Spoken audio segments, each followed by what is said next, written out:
Happy New Year, everyone, and welcome back to the channel. And today's topic, I'm going to tackle how we can handle and automate the maintenance requests that we're getting in our organization. So we're going to create a database model-driven app, but we also have to integrate it with other external data sources, for example, a Microsoft form, or maybe a request is coming via email. So we also have to tackle a bit into Power Automate. So the first thing that we have to do is to set up our Dataverse tables. What I'm going to do is today I'm not going to manually create all the tables. What we're going to do is to utilize the Copilot function in order for it to create the tables for us. So in order for us to do that, what I'll do is at the top on new, I'll click on new table and then I'll click on tables. When I do that, it will give us a few options of which we have to create the tables. But what we want to focus on today is to start with Copilot. So I'll just give it a description.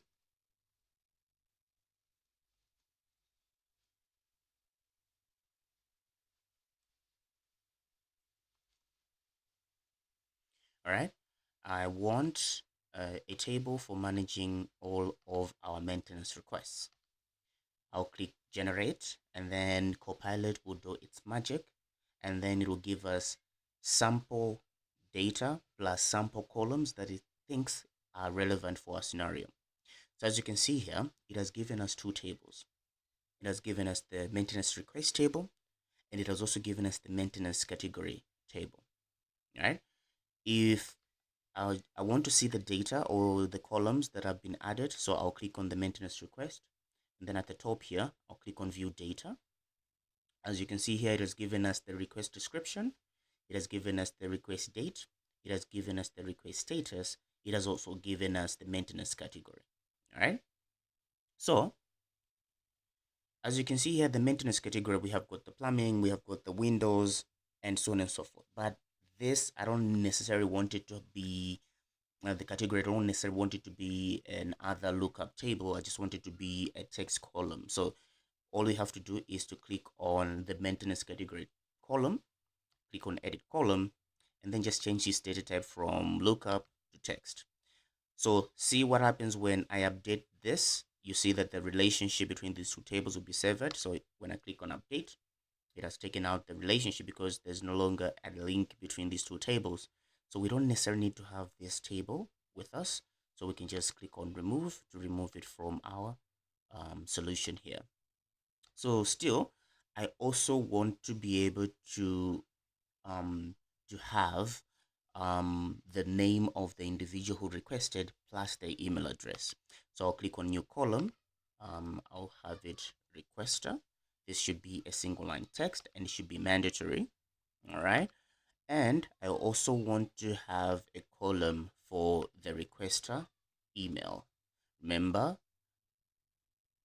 the requester can actually come from an email that we've received. It can also come from the Microsoft form. So the Microsoft form will also configure to also have the email field there as well. And this one should be, much as a text, should be formatted as an email.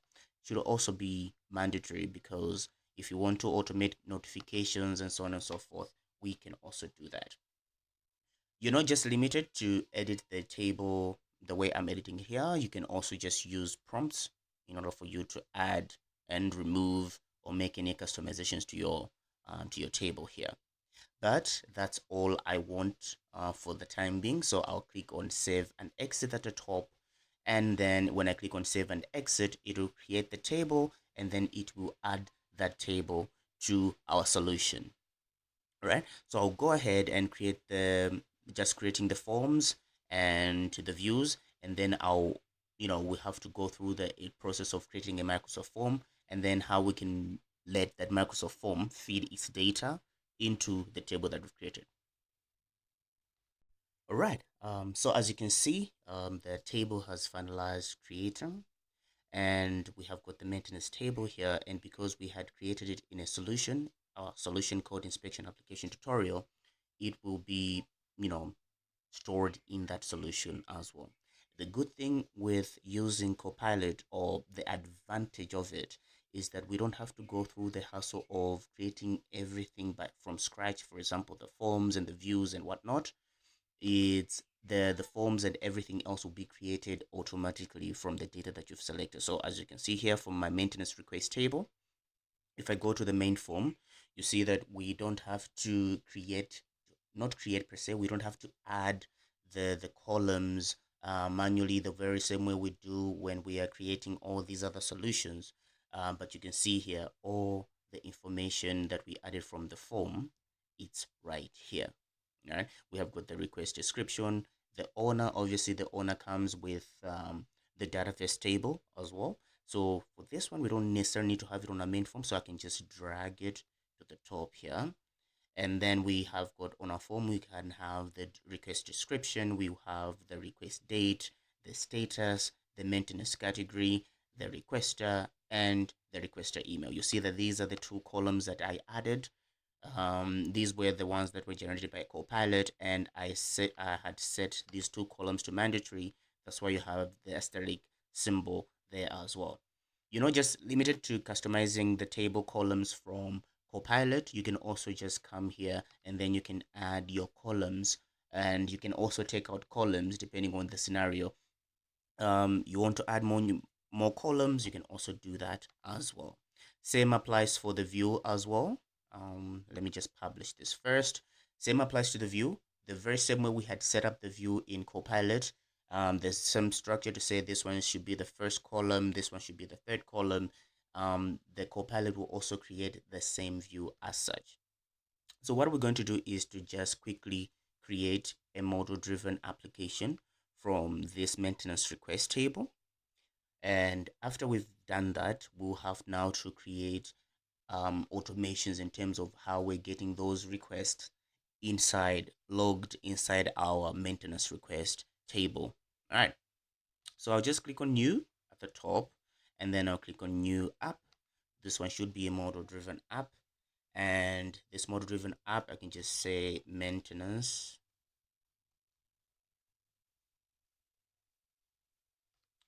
request app. You can give it a description there as well. It's all up to you. But now I need to add the table that we've just created, that not we've just created, but Copilot has created for us. So I just have to create it or to add it in here on the navigation. So what I'll do is that I'll just click on add page, database table. And this database table should be maintenance. Should be maintenance request. Add. And then this group, I can just say requests. Right? So you see the sample data that Copilot had added for us, it's already in here. And I can just click on publish, and then our application has been created. So now, remember, we have got the 3 or 4 columns that we want to have on our form, that external people who necessarily don't have access to our 365 tenant, or who don't have necessarily have a license to access PowerApps, they can also be able to submit their requests, and then those requests will be logged into PowerApps, because the scenario is not, it's not every time that everyone within the organization they're going to have the PowerApps licenses. So to cater for that, we're going to create a Microsoft form. In the Microsoft form, we'll have to add the request description. We need to add the maintenance category, and then we can also have the requester and the requester email. So let's go and create that Microsoft form. Right, so in our Microsoft Forms window, I'm going to create a new form.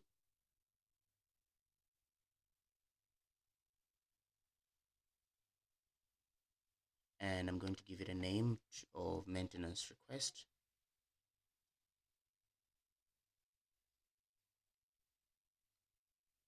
I can also give it a description here, but what I want to add is, first of all, I need to add the description, which is text. I can choose to have it as a required field, and I can also have it as a long answer. I also want to add who is requesting, so your full name and this one should be required. I think this one should be the first one. And we can also have that email as a text field as well, your description, and you can also have the choice field of category. I think it was category. Let's go back here, maintenance category. All right. So the category can either be electric. Just go back and reference here. We can have electrical, windows, or plumbing.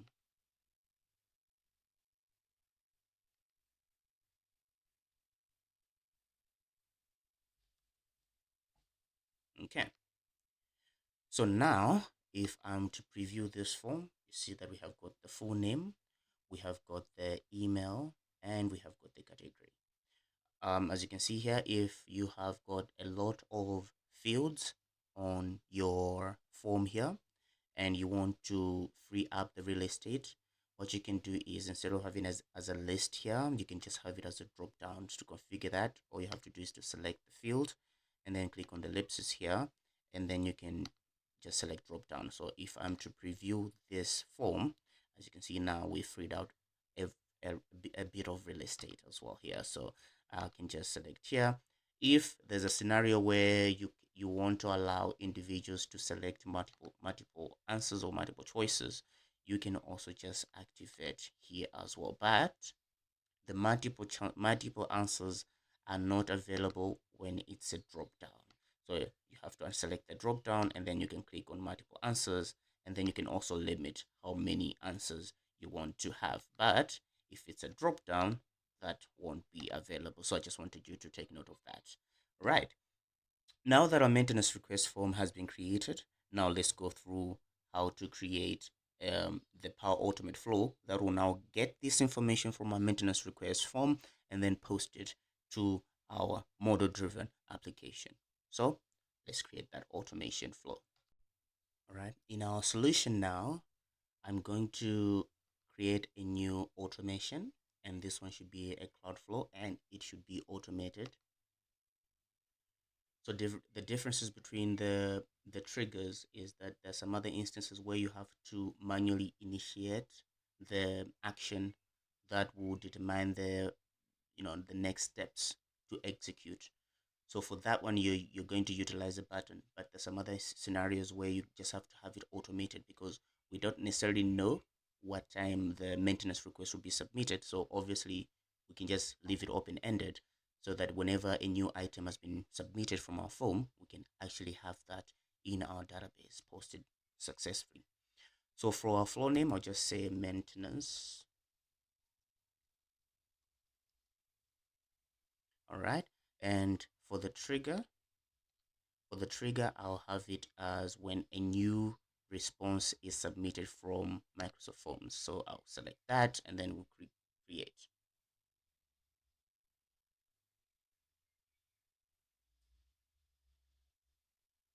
Okay, let's just give it a second for it to load. Obviously, you need to have you need to authenticate with your Office 365 account to utilize this. But Microsoft Forms is also available. It's also available you can also just register for a free Microsoft account, and then Microsoft Forms will also be in there as well. So you can register using your Gmail account. This will also be there, but you have limited functionality in terms of the other applications and solution in terms of the PowerApps and so on and so forth. So here we'll select the form. So the form that I'm going to use is the maintenance request. So now we indicated the form ID. The next step is for us now to actually get the responses. So what I'll now get is I'll search for forms, and then I'll say get form, get response details. From which form? I'll select from the maintenance request form, and the response ID, it'll be the the one from the form ID. So from the ID here, I'll just say response ID. So it will select from the one that was submitted. What is next? What should happen next? So what should happen next is that the system should now add a row into our database table. The database table that Copilot has created for us, which is called maintenance request. I don't know why I'm failing to spell maintenance today. So maintenance request, and as you can see here, the required fields are the request description, which is the description from our form.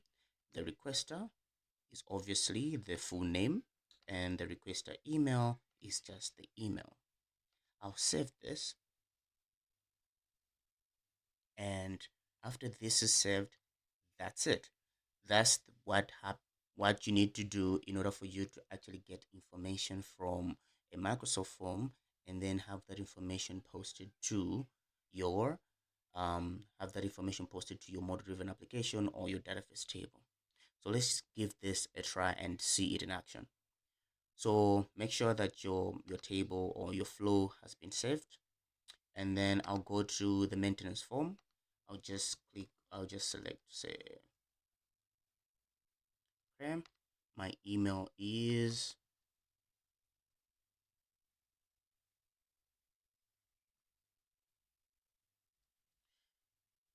right, and the category is electrical. There's a power surge.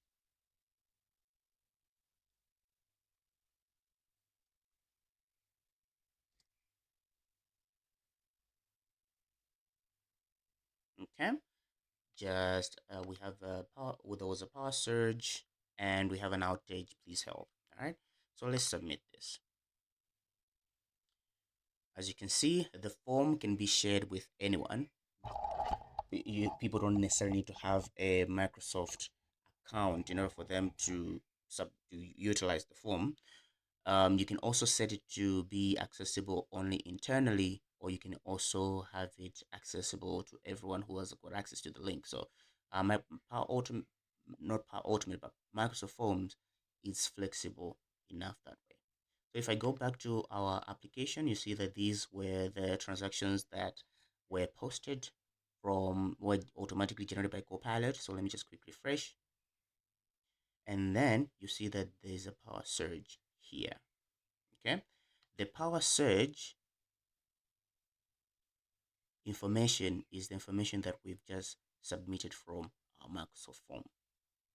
And this information has got a requested date, but we don't have a need for the requested date the because database already has the created on column. The created on column will tell you the date at which this transaction was created. So we don't necessarily need to have the user updating this to say, okay, updating this to say, okay, this is the date at which I submitted it, because obviously the time at which it was submitted, the system already knows. So we can quickly update that by just going to the form.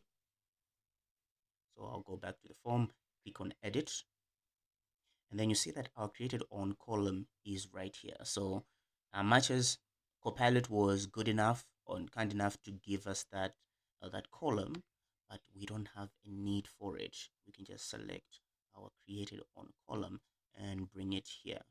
Because what I like to do is to ensure that there's minimal effort that is being required from the users of the app.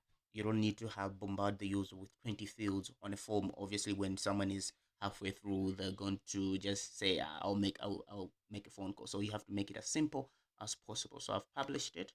Let's just give this application a quick refresh.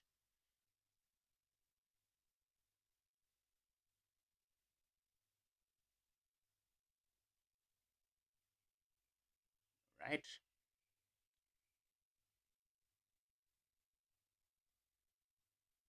There you go. So as you can see here, the time at which it was created on was this. So we don't necessarily need to have someone automatically inputting it. So this works out for us. So as you can see, that it was just a learning curve for also yourself to be able to, play around with all this information. So now what finally in our solution, we have got the information coming in. We have got the requests coming in, but now, how do we take action?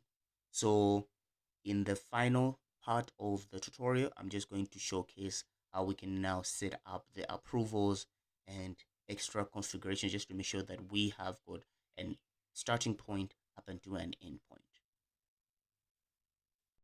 Right. So on our maintenance request form, what I want us to do is to picture a scenario where this request was coming in a physical form, where we had something that is printed out on a physical form and someone has entered the request, and an inspector is taking that form and filling out the details of what steps they took in order for them to troubleshoot or fix that particular issue, if there were any attachments or invoices or anything else in particular that is related to that transaction. It is still on the same form, so that when they're doing the filing, they can just file one particular entity to say this is the request plus everything, all the steps that we took in order for us to get this resolved. How can we have that here?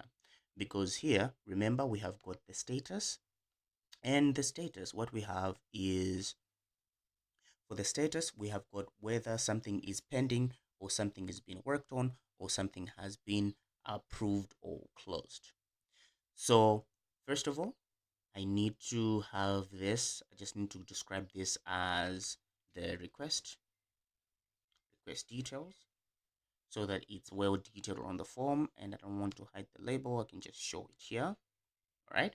And what I also want to do is to divide this form into two separate segments. So the layout, instead of just using one column, I'll just give it two columns. So we have got one section here and one section here. So one section for the request details, and the other section for the the other section for, what you call it, the inspector remarks, so on and so forth.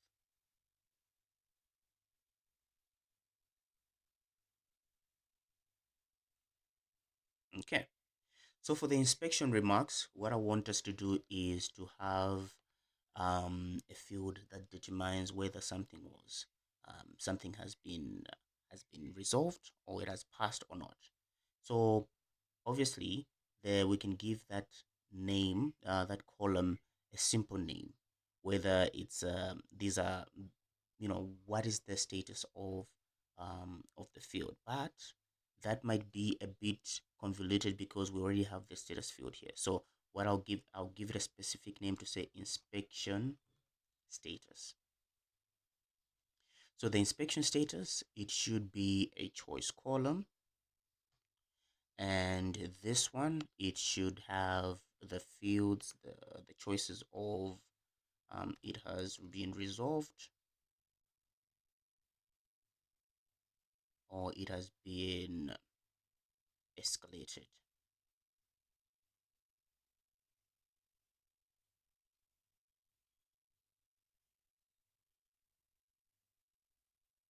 Okay. So those two choices are enough. And as you can see here, you can also add anything else in particular, but that's all we need for now. And we can also have comments. Remember, I did mention to say each and every, when you're using the physical form, you need to have a way of the inspector, whoever doing is handling the inspection, to go in and then um, give us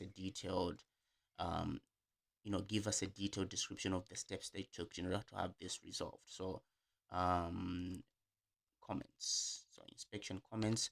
These ones we can have it as a multi-line text, because there can be scenarios where you need to be well detailed, and so on and so forth. So I can just drag this here as status, and I'll also have our comments in here as well. All right. And for the comments, because it's a multi-line text, I can choose to just show one row, but what I like to do is to use all available space. By using all available space, it doesn't matter if how much content is in there, but the user doesn't have to be scrolling through just to read all the comments or the multi-line comments. They can just come in here, and then everything that has been detailed, it'll be showcased there. And one other thing, I think we can also just have an attachment. Okay, an attachment column, which should be a file. So do we need to just have a file? There are some other scenarios where we can have, maybe they should take a picture that the issue has been resolved, or maybe we should have a file. But in database, there's what we call timeline. So a timeline offers you a space where you can attach files, you can add notes, you can add whatever description, whatever transaction that you want. Because for this scenario, if you add a file field, it will only allow you to attach one file. So what if you have got 7 files that you want to attach pertaining to this particular request? So obviously this won't cut it. So we won't create an attachment as an attachment. We're going to utilize the timeline function. So the timeline function, in order for you to have it inside the application, you need to make sure that attachments have been enabled for the form that you've created or for the database table itself. But still, what I'll do is I'll go to components. I'll add one column section. It'll be under the inspection remarks, and from here I'll just call it timeline, and I'll just drag this timeline, then just drop it in there. And for the timeline, I don't think the section we need to show timeline and timeline. And as you can see, it's right there. So I'll save and publish, so that we save and publish our form. And when that is done, I'll go back to our maintenance request. You see that nothing has been updated yet. Let's just give it a quick refresh here and see what happens.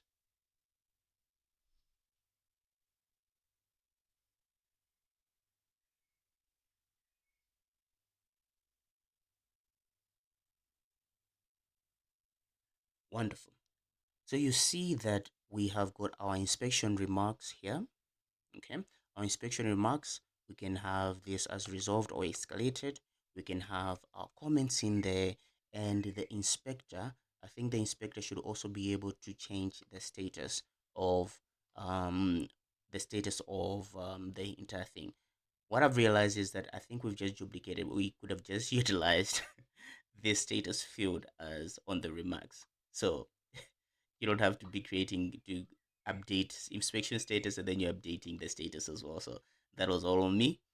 But what I wanted us to talk to also go through is that you've seen that I haven't added a lot in terms of what the inspector has to add into the app, because the timeline will offer us a lot. So you can come in here and you say, okay, I'm visited the client to check the issue. So you can enter your information here to say I visited them on this date, I met Steve, and so on and so forth. And maybe these are the attachments, so you can add a note. All right. So the timeline function is keeping all these entries in a notes table. That's the reason why I like and I love using database, because there's so much simplicity in terms of what you can do, and there's a lot of work that has already been done for you, and all you have to do is to know how to consume it. And remember, I had indicated to say we don't necessarily need to have one attachments field, but we can just have a timeline.